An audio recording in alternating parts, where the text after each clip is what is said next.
नमस्कार दोस्तों, आप सबका बुद्धा वार्ता चैनल पर स्वागत है। इस वीडियो में हम आपको एक अद्भुत बोध कथा सुनाने जा रहे हैं जो आपको सिखाएगी कि कैसे आप अपने मन को खाली करके जीवन की कठिनाइयों का हल पा सकते हैं। इस प्रेरक कहानी में गौतम बुद्ध के अनमोल उपदेश और उनकी शिक्षाओं का सार है जो आपको आत्म साक्षात्कार की ओर ले जाएगा। जब भी आप खुद को समस्याओं से घिरा हुआ महसूस करें तो बुद्ध की यह कहानी आपको रास्ता दिखाएगी। देखिए और जानिए कैसे मन की शांति प्राप्त करके आप अपने जीवन को नई दिशा दे सकते हैं। यह वीडियो न केवल आपके मन को शांति देगा बल्कि आपके जीवन की हर समस्या का समाधान भी बताएगा। तो इसे अंत तक देखना न भूलें क्योंकि इस वीडियो में छुपा है आपके जीवन का असली रहस्य। आजकल की इस भागती दुनिया में हम इतने ज्यादा व्यस्त होते जा रहे हैं कि हम खुद को भूलने लगे हैं। हमारे मन में इतने विचार चलते रहते हैं कि वह हमें शांति से बैठने ही नहीं देते। जब कभी थोड़ा सा समय मिलता है हमें शांति से बैठने का तो हमारे दिमाग में फिर से तमाम विचार आने लगते हैं और फिर हम यह भूल जाते हैं कि हम शांतिपूर्वक बैठे हैं कि नहीं। अर्थात हमारा दिमाग विचारों से इतना ज्यादा भर जाता है कि वह हमें शांति से एक जगह पर बैठने ही नहीं देता। तो आज के इस वीडियो में हम अपने मन के विचारों को साफ करके अपने दिमाग को किस तरीके से शांत रखा जाए इसी के बारे में बात करने वाले हैं। दोस्तों, एक बार एक गुरु और एक शिष्य एक सुनसान जंगल से गुजर रहे थे। तभी शिष्य अपने गुरु से एक सवाल करता है कि गुरुजी, ऐसा क्यों होता है कि कुछ लोगों के पास कुछ भी नहीं होता लेकिन फिर भी वह सुखी रहते हैं और आनंद में रहते हैं, और कुछ लोगों के पास सब कुछ होते हुए भी उदासी उनके चेहरे पर साफ दिखाई देती है। गुरु ने एक मुरझाए हुए फूल की तरफ इशारा करते हुए अपने शिष्य से कहा कि यह सोचने और समझने की बात है। अगर यह फूल ये सोचेगा कि मैं कल मुरझा गया था या फिर यह सोचेगा कि मैं भविष्य में फिर से मुरझा जाऊंगा तो यह कभी भी खुलकर पूरी तरीके से खिल नहीं पाएगा। अपने सुंदर स्वरूप में यह कभी भी वापस नहीं आ पाएगा और अपनी खुशबू इस प्रकृति में कभी भी बिखेर नहीं पाएगा। इसी प्रकार इंसान अपने अतीत की यादों में खोया रहता है या फिर अपने भविष्य की करता रहता है। भविष्य के दुखों के बारे में सोचता रहता है या भूत में जो उसके साथ बुरी घटनाएं घटित हुई हैं वह उन्हीं के बारे में सोच सोच करके वह अपने भविष्य के लिए चिंतित होता रहता है। तो ऐसा मनुष्य जीवन में कभी भी सुख अनुभव नहीं कर सकता। ये समझने की बात होती है कि जीवन हमेशा वर्तमान में होता है। अतीत और भविष्य की कल्पनाएं हमेशा मनुष्य को मृत्यु की तरफ ले जाती हैं। इसलिए यह जरूरी हो जाता है कि जिस प्रकार हम अपने शरीर की देखभाल करते हैं उसे बीमारियों से दूर रखने के लिए उसके अंदर से गंदगी भी साफ करते रहते हैं। ठीक उसी प्रकार समय समय पर हमें अपने मन और मस्तिष्क की भी गंदगी को साफ करते रहना चाहिए, उसकी धुलाई करते रहना चाहिए। इससे आपकी बुद्धि की क्षमता तो तेज होगी ही होगी, साथ ही साथ आप हमेशा आनंद में रहने का रहस्य भी जान पाएंगे। शिष्य ने सवाल किया कि गुरुदेव, इससे पहले कि हम मन और मस्तिष्क पर चर्चा शुरू करें, इससे पहले मैं यह जानना चाहता हूं कि जिन लोगों के पास सब कुछ होता है वह दुखी क्यों रहते हैं और जिन लोगों के पास कुछ भी नहीं होता है वे अक्सर आनंद में क्यों होते हैं। यह रहस्य क्या है, इसके पीछे का कारण क्या हो सकता है। गुरु ने उत्तर दिया कि कुछ लोग जीवन में जब सब कुछ हासिल कर लेते हैं और सब कुछ हासिल कर लेने के बाद उन्हें सब चीजों की व्यर्थता का पता चल जाता है। ऐसे लोगों को अक्सर यह एहसास जकड़ लेता है कि मैंने जीवन में कुछ भी पाया, जो कुछ भी किया उससे भले ही मैंने सुख सुविधाएं हासिल कर ली हो लेकिन मन की शांति अभी भी बहुत दूर है और अधूरी भी है, उस तक मैं पहुंच नहीं पाता। सब कुछ पाकर भी मैं अपने मन को जान नहीं पाया। और जब इंसान को ऐसा लगता है तो उसे महसूस होता है कि जो कुछ भी उसने कमाया है वह कौड़ियों का भाव था। उसने अपना जीवन बेकार की चीजों में यूं ही व्यर्थ कर दिया। और वहीं पर जिस इंसान के पास जीवन में कुछ भी नहीं होता है उसके पास एक उम्मीद होती है, सब कुछ पाने की लालसा रखता है और वही लालसा, वही इच्छा उसको जीवन में खुश रखती है, आगे बढ़ाती है और ऊर्जा से वह हमेशा भरा रहता है।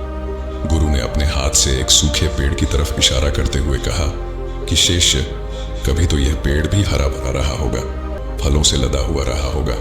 अनेक प्रकार के पक्षी और जानवर इस पर आराम करते होंगे, इसके फलों को खाते होंगे। इस समय इस पेड़ को भी यह पता नहीं होगा कि एक दिन यह सूख जाएगा और उसकी हालत इतनी बदतर हो जाएगी कि यह किसी को छांव तक नहीं दे पाए, उसके ऊपर पत्ते तक नहीं रह जाएंगे। उसी प्रकार मनुष्य अपने जीवन की दौड़ में यह भूल जाता है कि जिस दौड़ में वह सबसे आगे निकलने की कोशिश कर रहा है, उसका अंतिम चरण तो मृत्यु ही है। काश वो कभी इस दौड़ से अलग हटकर यह देख पाए कि इसका अंतिम चरण उसे कहां तक पहुंचाएगा। जिस दौड़ को वह सबसे आगे निकलकर जीतने के ख्वाब देख रहा है, उसका वास्तव में अंतिम चरण मृत्यु ही है।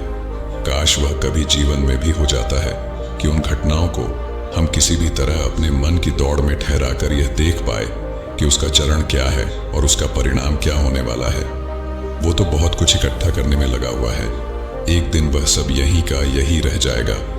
इकट्ठा करते करते एक दिन उसका शरीर मृत्यु को प्राप्त हो जाएगा और फिर उसका शरीर आग में जलकर राख हो जाएगा, लेकिन उसके द्वारा बनाई हुई चीज सब यही की यही पड़ी रह जाएगी। लेकिन इंसान चीजों को इकट्ठा करते करते अपनी जिंदगी को जीना भूल जाता है। वह कभी ठीक से खुलकर हंस भी नहीं पाता, बस इकट्ठा करने में लगा रहता है और इकट्ठा करते करते वह अपने सब सुख, चैन, खुशी सब कुछ खो देता है। ऐसा भी हो सकता है कि वह ऐसे कार्यों की तरफ आगे बढ़ सकता है जो उसके जीवन में आनंद पैदा करता हो, जो उसके जीवन को एक नई दिशा दे। गुरु ने कहा कि एक योगी ही होता है जो जीवन की दौड़ में ठहर जाता है, जो यह समझ लेता है कि जीवन का अंतिम चरण तो मृत्यु ही है। इसीलिए वह जीवन में सुख सुविधाएं हासिल करने की बजाय खुद के मन और मस्तिष्क को एक नए आनंद की तरफ ले जाने का प्रयास शुरू कर देता है। शिष्य ने सवाल किया कि गुरुदेव, क्या एक गृहस्थ जीवन में जीने वाला मनुष्य उस आनंद की प्राप्ति नहीं कर सकता? और अगर कर सकता है तो किस प्रकार शुरुआत उसे करनी चाहिए? गुरु ने कहा कि बिल्कुल कर सकता है। गुरु ने उत्तेजित होकर उत्तर दिया कि अगर सभी मनुष्य उस आनंद की प्राप्ति के लिए योगी बनने का निश्चय कर लें तो इससे तो प्रकृति का चलन ही रुक जाएगा। उसकी जो व्यवस्था है वह बिगड़ने लगेगी। एक सच्चा योगी अपने जीवन में खोज करता है और खोज करने के बाद वह गृहस्थ जीवन में किस प्रकार आनंद को प्राप्त किया जा सकता है, वह तरीके सभी को बताता है ताकि मनुष्य अपने गृहस्थ जीवन का पालन करते हुए उस आनंद की प्राप्ति भी कर सके। गुरु ने उस युवक को संबोधित करते हुए उत्तर दिया कि मैंने अपने जीवन में जो खोज की है उसके अनुसार मनुष्य को समय समय पर अपने मन और मस्तिष्क की सफाई करते रहना चाहिए। मनुष्य अपने शरीर पर तो ध्यान दे देता है, लेकिन अपने मन और मस्तिष्क को वह भूल जाता है, उस पर कभी वह ध्यान ही नहीं देता और उसी वजह से मन और मस्तिष्क उसके बूढ़े होते चले जाते हैं। उसमें जवानी रह ही नहीं जाती और जब उनमें जवानी नहीं रह जाती तो वे नयापन और ताजगी नहीं रह जाती, जिसकी वजह से एक इंसान उदासी से भर जाता है। मन और मस्तिष्क की गंदगी क्या होती है, पहले मैं तुम्हें यह बताता हूं। हर मनुष्य के जीवन में कुछ ऐसी घटनाएं घटती हैं जिनका उसके मन और मस्तिष्क पर बहुत ही गहरा असर डालती है। वह जीवन पर्यंत उन घटनाओं को भुला भी नहीं पाता और वही घटनाएं उसके मन में पूरी तरह से पक्की बैठ जाती हैं, जो उसके मन में गांठ बना लेती हैं और भविष्य में जब भी वह कोई काम करता है तो यह घटनाएं उसको प्रभावित करती हैं। उसके विचारों को, उसके निर्णय को पूरी तरह से यह घटनाएं बदल कर रख देती हैं। ऐसे मनुष्य की दृष्टि भी भ्रमित हो जाती है, वह सत्य स्वरूप को देख ही नहीं पाता। वह उन चीजों को उन घटनाओं से जोड़कर भ्रमित तरीके से देखता रहता है। उदाहरण के लिए, अगर किसी बुरी आंखें वाले आदमी ने आपको धोखा दे दिया है तो आप जीवन पर्यंत बुरी आंखें वाले आदमी को हमेशा धोखेबाज ही समझते रहेंगे। उस पर कभी पूर्ण रूप से आप विश्वास ही नहीं कर पाएंगे।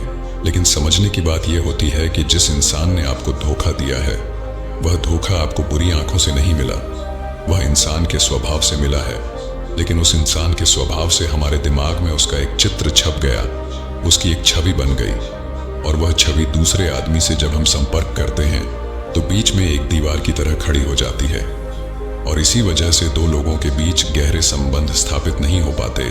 तो मनुष्य के लिए सबसे जरूरी यही होता है कि वह अपने आप को अतीत की घटनाओं से मुक्त रखे। उन घटनाओं से प्रभावित होकर वह दिमाग में किसी तरह की छवि न बनाए। कुछ लोग इस बात पर यह सवाल खड़ा कर सकते हैं कि फिर जीवन के अनुभव किस काम में आएंगे, लेकिन समझने की बात तो यह होती है कि हम जीवन के अनुभवों को भी भ्रमित तरीके से जान लेते हैं, सही तरीके से उनसे सीख ही नहीं पाते। शिष्य अपने गुरु की बातों में इतना खो गया कि उसे चलते चलते जंगल के रास्ते में पड़े हुए कांटे दिखाई नहीं दिए और अचानक उसके पैर में कांटा चुभ गया। गुरु ने उसका कांटा बाहर निकालते हुए उससे पूछा, यह कांटा तुम्हारे पैर में क्यों लगा? इसके पीछे तुम किसे जिम्मेवार मानते हो? गुरु ने कहा कि तुम मुझे भी जिम्मेवार मान सकते हो, क्योंकि मैं तुम्हें ये बातें सुना रहा था। या तुम खुद को भी जिम्मेदार मान सकते हो कि तुम मेरी बातों में इतना खो गए कि तुम्हारा रास्ते पर से ध्यान ही नहीं रहा। या तुम इन पेड़ों को भी जिम्मेवार मान सकते हो जिन्होंने यह कांटे इस रास्ते पर बिछा दिए। तभी शिष्य ने उत्तर दिया कि गुरुदेव, इसमें मैं खुद को ही जिम्मेदार मानता हूं, क्योंकि आप तो अपना काम कर रहे थे और इस पेड़ ने भी अपना काम किया, पर मैं अपना काम होशपूर्वक नहीं कर पाया। अगर मैं चलते समय ध्यान लगाए रहता, अगर मैं आपकी बातों में पूरी तरह से नहीं खो जाता, तो मुझे ये कांटा कभी नहीं लगता। इसमें पूरी तरह से ही मेरी गलती है। गुरु ने शाबाशी से अपने शिष्य की पीठ को थपथपाया और आगे कहा कि जो घटनाएं हमारे मन को प्रभावित करती हैं, जरूर उसे बाहर निकाल दें। और उसके लिए सबसे सरल तरीका है कि अपनी भावनाओं को व्यक्त करना सीखो। उसे अपने दिल में, अपने मस्तिष्क में बैठा कर मत रखो। जब तुम किसी दूसरे मनुष्य के सामने अपनी भावनाओं को व्यक्त कर देते हो, तो तुम्हारे मन का बोझ हल्का हो जाता है। कुछ लोगों का स्वभाव ऐसा होता है कि वह अपने मन की बात किसी को नहीं बताते। ऐसे लोग अक्सर अंदर ही अंदर दुखी होते रहते हैं, लेकिन वह अपने मन की बात किसी दूसरे आदमी को कभी नहीं बताते। उसके कुछ उल्टे ऐसे लोग भी होते हैं जो अपने मन में किसी भी बात को रख नहीं पाते। उनके साथ कुछ भी अच्छा या बुरा होता है, वह अपने मन की बात, अपने भावनाओं की बात दूसरों के सामने व्यक्त कर देते हैं। और तुमने खुद महसूस किया होगा कि जो लोग अपने मन की भावनाओं को व्यक्त कर देते हैं, वह जीवन में ज्यादा आनंदित रहते हैं। कभी भी प्राकृतिक रूप से आए हुए भावनाओं को नहीं रोकना चाहिए। यह हमें किसी भी भावना को दबाना नहीं चाहिए। अगर हम किसी भी भावना को रोकने की कोशिश करते हैं, तो वे हमें अंदर ही अंदर खाने लग जाती हैं। गुरु ने आगे कहा कि शिष्य, अगर तुम्हारा मन किसी बुरी घटना पर रोने को हो रहा है, तो चीख चीख कर रो लो। अपने आप को रोको मत। उस भावना को पूरी तरह से बाहर आने दो।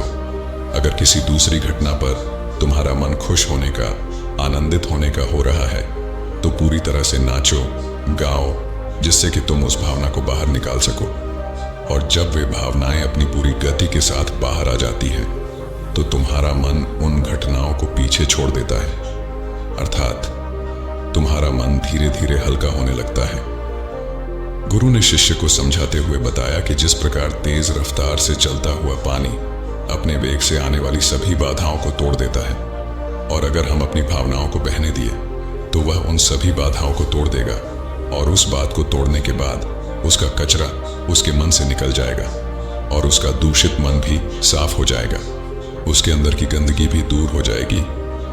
अक्सर मनुष्य अपने मन में किसी घटना को दबाकर इसलिए रखता है कि वह सोचता है कि अगर सामने वाले को इस घटना के बारे में पता चल जाएगा, तो वह क्या सोचेगा। इसी विचार से वह अंदर ही अंदर खुद दुखी होता रहता है और अपनी भावनाओं को दबाता रहता है, लेकिन सामने वाले को वह कुछ भी नहीं बताता। लेकिन अगर एक बार वह हिम्मत करके शुरुआत कर सकता है, अपने अंदर की बात अपने किसी करीबी मित्र को बता दे, तो उसका पूरा जीवन परिवर्तित हो सकता है। उसका जीवन सुखमय बन सकता है। एक बार अगर उसके दिमाग में यह आदत बन गई, तो जीवन भर अपनी भावनाओं को दूसरों के सामने व्यक्त करने से कभी नहीं हिचकिचाएगा। हम अपने जीवन में इस आदत को 21 दिनों में पैदा कर सकते हैं। 21 दिनों तक अगर सही तरीके से हम अभ्यास करें, तो हमारा दिमाग पूरी तरह से भावनाओं से मुक्त हो सकता है। यह 21 दिनों का अभ्यास इस प्रकार है। 21 दिनों तक सबसे पहली बात जो आपको याद रखनी है कि अपने मन में किसी भी बात को दबाकर नहीं रखना है। अगर हम किसी मनुष्य के बारे में अच्छा सोचते हैं, तो हम उसे करें। अगर बुरा भी सोचते हैं, तो भी उसे व्यक्त करें। परिणाम भूल जाएं कि परिणाम क्या होंगे। सिर्फ अपने दिमाग की धुलाई करने पर विश्वास रखें। इससे आपके दिमाग में एक अद्भुत साहस पैदा होगा। गुरु ने आगे कहा कि शिष्य, जब आप किसी मनुष्य के बारे में वह सब बता पाएंगे जो आप उसके बारे में सोचते हैं, तो आप खुद सोचिए कि आपका खुद के ऊपर कितना विश्वास बढ़ जाएगा। आपके मन के सारे दोष खत्म हो जाएंगे। हो सकता है कि इसमें आपको चुनौतियों का सामना करना पड़े, लेकिन जहां चुनौतियां नहीं होती हैं, वहीं कुछ अभ्यास भी नहीं होता है। अभ्यास हमेशा चुनौतियों से भरा होना चाहिए। इससे आप सत्य वचन बोलने का अभ्यास भी कर पाएंगे। अक्सर हम दूसरों को प्रभावित करने के लिए वह सब बोलते रहते हैं जो उन्हें अच्छा लगता हो, लेकिन वह नहीं बोलते जो हम उनके बारे में सचमुच सोचते हैं। और यही हमारे सबसे बड़ी भूल हो जाती है, जिससे हमारा पूरा अस्तित्व झूठा बनकर रह जाता है। और अपनी भावनाओं को व्यक्त करते समय यह भी जरूर ध्यान रखें कि आपके अंदर जो भावनाएं उस इंसान के प्रति उठ रही हैं, उसके पीछे का मूलभूत कारण क्या है। उदाहरण के लिए, जब एक नौकर अपने मालिक के लिए कोई काम करता है और वह काम अच्छे से नहीं कर पाता है, तो मालिक उसे डांट फटकार देता है, जिससे उसके अंदर उसके प्रति क्रोध की भावनाएं उठने लगती हैं। लेकिन समझने की बात यह होती है कि मालिक तो आपको कहेगा ही, वह तो डांटेगा ही। अगर आप अच्छे से काम नहीं करेंगे, अगर आप काम अच्छे से कर रहे हैं और फिर भी आपका मालिक आपके साथ उचित व्यवहार नहीं कर रहा है, तो आप खुलकर अपने मालिक को अपनी भावनाएं व्यक्त कर सकते हैं, बिना यह सोचे कि इसका परिणाम क्या होगा। अगर आप इस भावना को उठाएंगे नहीं तो आप अपनी नजरों में खुद ही नीचे गिरने लग जाएंगे। आपका आत्मविश्वास बिल्कुल खत्म हो जाएगा। दूसरा अभ्यास जो तुम्हें 21 दिनों तक करना है वह यह है कि जो भी घटनाएं तुम्हारे साथ घटित होती हैं, कम से कम आपके जीवन में एक ऐसा इंसान होना चाहिए जिसके सामने तुम अपने दिल की बात रख सकते हो। चाहे अच्छी बात हो, चाहे बुरी बात हो, वह सब बातें तुम बिना कुछ सोचे विचारे, बिना कुछ डर से कि वो इंसान तुम्हारे बारे में क्या सोचेगा, तुम उस इंसान को अपनी सारी बातें बता सको और वह इंसान तुम्हारी सारी बातें सुनने के बाद तुम्हारे लिए कोई छवि पैदा ना करें। ऐसे इंसान अपने जीवन में खोजो और उनके सामने अपनी सारी भावनाएं व्यक्त करने की कोशिश करो। दिन में जो कुछ भी घटित होता है, अच्छा लगता है या बुरा होता है, किसी के प्रति आकर्षण होता है, उसको एक दोस्त की तरह बताने का प्रयास करें। इससे यह पता चल जाएगा कि तुम्हारा मन घटनाओं के प्रति किस प्रकार की भावनाएं पैदा करता है। तुम अपने मन की सारी बातें कह दो ताकि तुम्हारे अंदर की भावनाएं, तुम्हारे अंदर में जो विचार उत्पन्न हो रहे हैं, वह पूरी तरह खाली हो जाएं। चलिए दोस्तों, एक और छोटी कहानी देखते हैं जिससे आपको जीवन की समस्याओं का समाधान मिलेगा। एक निर्धन किसान अपनी और अपनी गांव की समस्याओं से अत्यंत व्यथित था। गांव में सूखा, बीमारी और अशांति का माहौल था। किसान इन मुसीबतों से निपटने में असमर्थ था और उसका मन चिंता और निराशा से भर गया था। किसी ने उसे सलाह दी कि वह अपने कष्टों के निवारण के लिए बुद्ध के पास जाए, जो कुछ समय के लिए पास के एक गांव में निवास कर रहे थे। यह सुनकर किसान में एक नई आशा जगी। वह यह सोचने लगा कि बुद्ध, जो अपनी ज्ञान और करुणा के लिए प्रसिद्ध थे, उसे उसकी समस्याओं, मानसिक तनाव और दुखों से मुक्ति दिलाएंगे। किसान बड़ी आशा और उत्साह के साथ बुद्ध के पास गया और उनसे बोला, हे बुद्ध, मैं एक कृषक हूँ। मुझे खेती करना अत्यंत प्रिय है, लेकिन वर्षा कभी भी पर्याप्त नहीं होती, जिससे मेरी फसलें विनष्ट हो जाती हैं। पिछले साल मेरे पास भोजन के लिए कुछ भी नहीं था और इस वर्ष अत्यधिक वर्षा के कारण फसल को बहुत हानि हुई। मेरे पास खाने के लिए पर्याप्त अन्न नहीं है। किसान ने कहा, मैं विवाहित हूँ। मेरी पत्नी मेरा बहुत ध्यान रखती है और मैं उससे स्नेह करता हूँ, लेकिन कभी कभी वह मुझे अत्यधिक परेशान करती है और घर में बहुत विवाद हो जाता है। ऐसे में मुझे लगता है कि यदि वह मेरी जिंदगी में नहीं होती तो बेहतर होता। मेरे 2 बच्चे हैं। कभी कभी वे भी मेरी अवहेलना करते हैं और मेरी बातों पर ध्यान नहीं देते। वे मेरे आदेशों का पालन नहीं करते। एक किसान बुद्ध के सामने अपने कठिन जीवन की अनेक कहानियां सुना रहा था। बुद्ध उसकी सभी समस्याओं को धीरज से सुनते रहे। जब किसान ने अपने जीवन की सारी परेशानियां व्यक्त कर दी और उसे कुछ राहत मिली, तो वह शांत हो गया। अब उसके पास कहने के लिए कोई और समस्या नहीं बची थी। अब वह शांत बैठा बुद्ध को देख रहा था और अपनी समस्या का समाधान पाने के लिए बुद्ध के उत्तर का इंतजार कर रहा था। लेकिन बुद्ध मौन थे। किसान ने फिर कहा, हे बुद्ध, मैं आपकी शरण में आया हूं। कृपया मेरे जीवन की इन समस्याओं का समाधान करें। बुद्ध ने कहा, मैं तुम्हारी कोई सहायता नहीं कर सकता। किसान आश्चर्यचकित होकर बोला, अरे, ये आप क्या कह रहे हैं? सब कहते हैं कि आप सबके दुख दूर कर देते हैं, तो क्या आप मेरी समस्याएं हल नहीं करेंगे? सिर्फ इसलिए कि मैं एक गरीब किसान हूं। बुद्ध ने कहा है कि जीवन में कठिनाइयां आना स्वाभाविक है। हर किसी के जीवन में समस्याएं और दुख होते हैं। ये परिस्थितियां व्यक्ति के कर्मों के अनुसार बदलती रहती हैं, जिससे खुशी, उदासी, निराशा और गुस्सा आता है। नए रिश्ते बनते हैं, पुराने टूटते हैं और रिश्तों में मिठास और कड़वाहट आना आम बात है। यह सब जीवन का हिस्सा है और यही जीवन का चक्र है। वास्तविकता यह है कि हम सभी के जीवन में 83 प्रकार की कठिनाइयां होती हैं। इन समस्याओं का समाधान कोई नहीं कर सकता, न आप न मैं। जीवन और उसमें बनने वाले रिश्ते स्थिर नहीं होते। एक दिन हमारे रिश्तेदार भी चले जाएंगे और हमारी जिंदगी भी समाप्त हो जाएगी। लेकिन ये मुसीबतें मेरे जीवन में ज्यों की त्यों रहेंगी, आज भी और कल किसी और के जीवन में भी। इन पर मेरा कोई नियंत्रण नहीं है और इसी सोच से मैं क्रोधित हो जाता हूं। मैंने सुना था कि आप एक महात्मा, सिद्ध पुरुष और प्रबुद्ध व्यक्ति हैं। इसी विश्वास के साथ मैं आपके पास आया हूं कि आप मेरी मदद करेंगे। यदि आप मेरी समस्याओं का समाधान नहीं कर सकते तो मेरा यहां आना व्यर्थ था। सब झूठ बोलते हैं कि वे समस्याओं का समाधान करते हैं। आपने मेरी एक भी समस्या का समाधान नहीं किया। आपसे तो वो महात्मा बेहतर थे जो 2 साल पहले मेरे घर आए थे। उन्होंने मेरे अनुसार घर में यज्ञ करवाया और मैंने यज्ञ समाप्त होने के उपरांत उन्हें दान दक्षिणा दी, जिससे मेरे मन को काफी शांति की अनुभूति हुई। परंतु अगले दिन से उसकी समस्याएं ज्यों की त्यों बनी रहती हैं। निराश होकर वह बुद्ध से प्रश्न करता है कि उन्होंने उसकी समस्याओं का समाधान क्यों नहीं किया।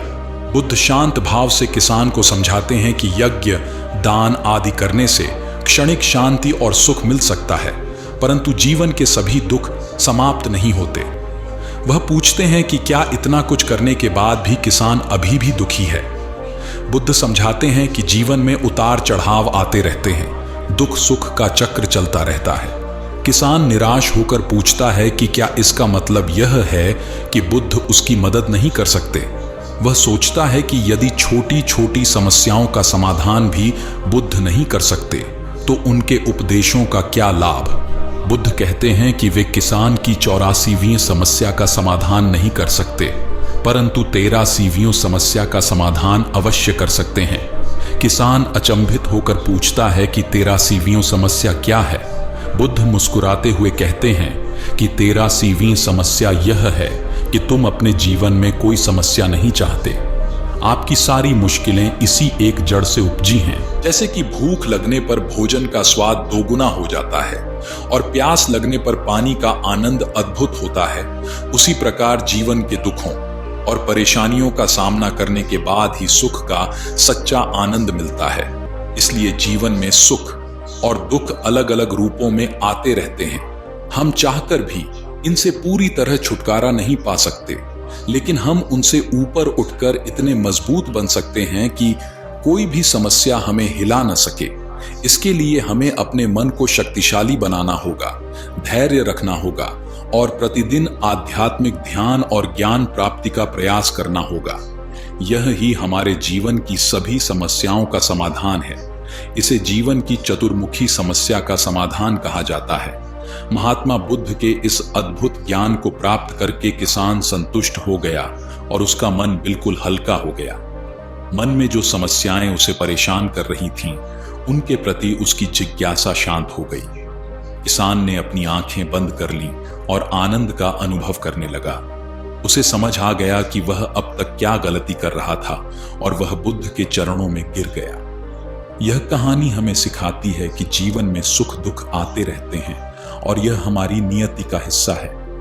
हमें इनसे डरना या परेशान होना नहीं चाहिए, बल्कि इनका सामना शांति और धैर्य के साथ करना चाहिए।